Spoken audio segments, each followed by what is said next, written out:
Okay, go home show, the Night of Champions. So we begin with Paul Heyman in the ring, which then has John Cena come down and he's like, hey, where's your boy at? I guess means I gotta beat the crap out of you. He then takes Paul Heyman hostage, puts Khali as the doorman. About the halfway point of the show, he brings Paul Heyman out like he's gonna wail on Paul Heyman. Paul Heyman then flips the script entirely on John Cena. He's like, go ahead and hit me. Unleash the beast inside you. Become the John Cena that I envision as a Paul Heyman guy. Entirely changes the whole scenario of it all of a sudden. I was like, alright. That's actually really good. We're watching a bald guy who's kind of swirly, talking like the near unstoppable individual he's got in the ring. And I was like, wow, this is Superman and Lex Luthor.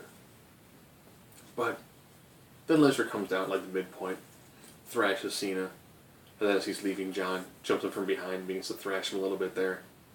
There's your build up your big main event, which I think Cena's going to lose again because there's no reason to have, Lesnar drop the title all of a sudden. It's just going to, for the 16th time that John Cena will become champion, it needs to be at a bigger event that's not Night of Champions. Naomi and Cameron had another match. And as we were watching, my buddy kept on going, why are we watching this? I'm like, as I hope it'll get better. You know it's not going to. It's not going to get any better. Cameron hit the split leg drop, and then yelled at the ref to count. Cameron yelled at the ref to count, but Naomi was face down on the ring, and the ref was like, I can't count. She's facing the wrong way. And my heart sank. I'm like, this is why people go to the bathroom during Divas matches. That is horrible. Cameron tapped out before Naomi finished getting her in her submission move. So bad.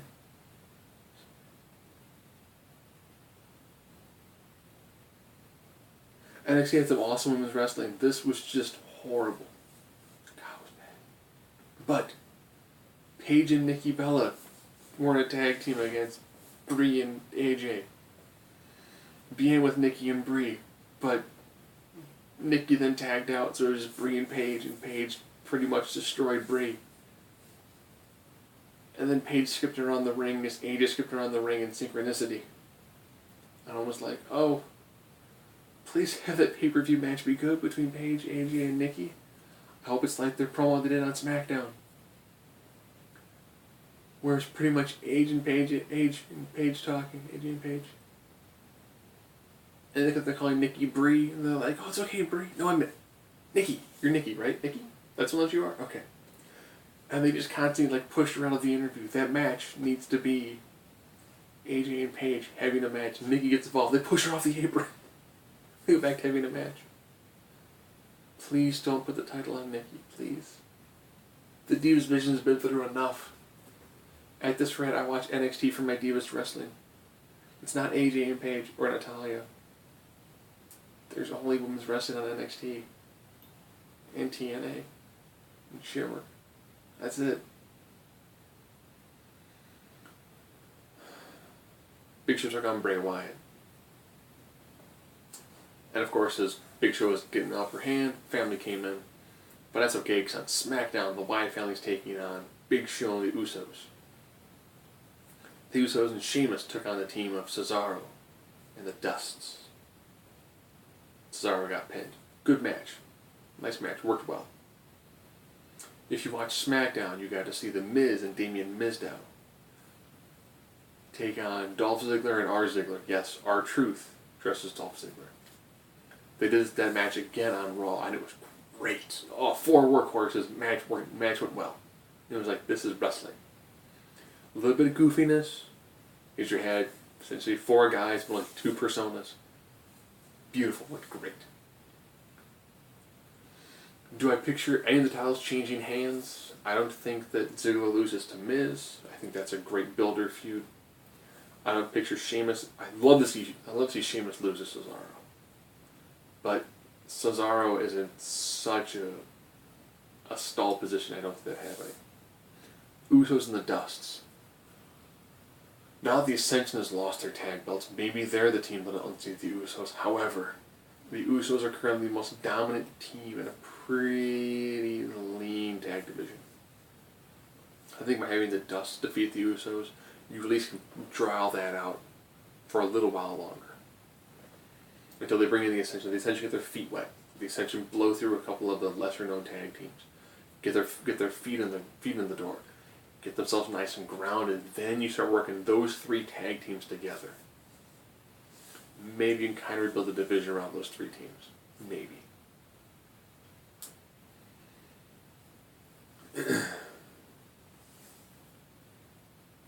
Jericho took on Kane.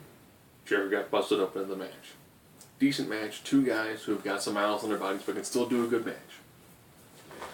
Worked well. Jericho got the victory. Jericho Orton at the pay-per-view. Orton so desperately needs a win. Orton has looked weak this whole year.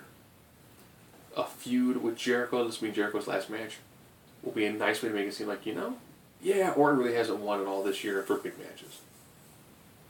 He began the year as champion. Talked about the Mania. It hasn't really done much since then. That could be the way to kind of help get him back going. Make things entertaining for him again. I do think that since you're looking at, current prediction is Lesnar will hold the title until WrestleMania. So after that, champions. You have Hell in a Cell. Survivor Series, TLC, Royal Rumble, Elimination Chamber. You've got 5 more pay-per-views to book Lesnar through. I think Big Show works for 1 or 2 of those. Maybe Orton. Orton-Lesnar is a pretty interesting matchup. It could work. I could see them doing that for 1 or 2 months. Also, when Daniel Bryan comes back in, they'll feed Daniel Bryan to Lesnar to further legitimize it. I could see that. And it would work. It would work pretty well. One of your main events was Rollins and Reigns. Good match. They got nice chemistry. Works well. Reigns picked up a nice hard-fought victory. They have a rematch. Night of Champions. Reigns has been on an absolute tear. I'd like to see Rollins get a win. So I think Rollins needs to get a dirty win at this. Because they can't do you're the Money in the Bank, we're going to book you super weak for a while. And then no one else but you're going to cash in. He's not going to cash in on Lesnar. It's crazy. If you cash in on Lesnar, you know you're facing Lesnar again. That's a dumb move. No, you wait till the person who defeats Lesnar. Then you cash in. Because then you only get a triple threat match. So you usually let Lesnar do some damage, roll him out of the ring, get a pinfall, and secure your title victory. That's about the only way you can get past Lesnar right now. I think I've covered pretty much all the matches. Yep. Oh, Lesnar, Cena? Yeah, I picture Cena winning. Don't. Just don't. Oh, I forgot one more match. This is also the main event. Mark Henry did a Rally the Nation sort of thing. It was good. He's nice and fired up. Haven't seen Mark Henry that fired up since he fake retired to lay out John Cena. Which didn't give him the title. Which should have gotten him the title. It was an awesome feud. Would have been phenomenal to see him walk out with the title from that. But, didn't happen. Lana came down, cut a really nice, sharp, scathing promo. My buddy went, in 3 years, when she's Divas champion, and she doesn't have this gimmick anymore. I was like, when she's back to her Florida cowgirl, that could work. So of course it ends with Rusev and Henry clashing in the ring, like 2 bulls full of nationalistic pride, with Henry standing tall. So their match at the pay-per-view.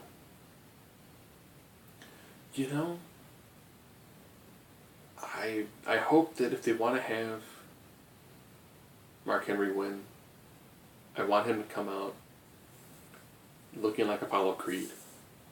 I want him with red, white, and blue, big hat, blasting Coming to America. I want him to come down in the most American way possible. I want him to out-American Jack Swagger from the American. If he loses, I really want to be that spot where Xavier Woods is seen talking to him in the back. to have it be Big E, Kofi, Henry, and Xavier Woods as your next awesome stable. Don't think it'll happen, but it'd be pretty sweet to see happen.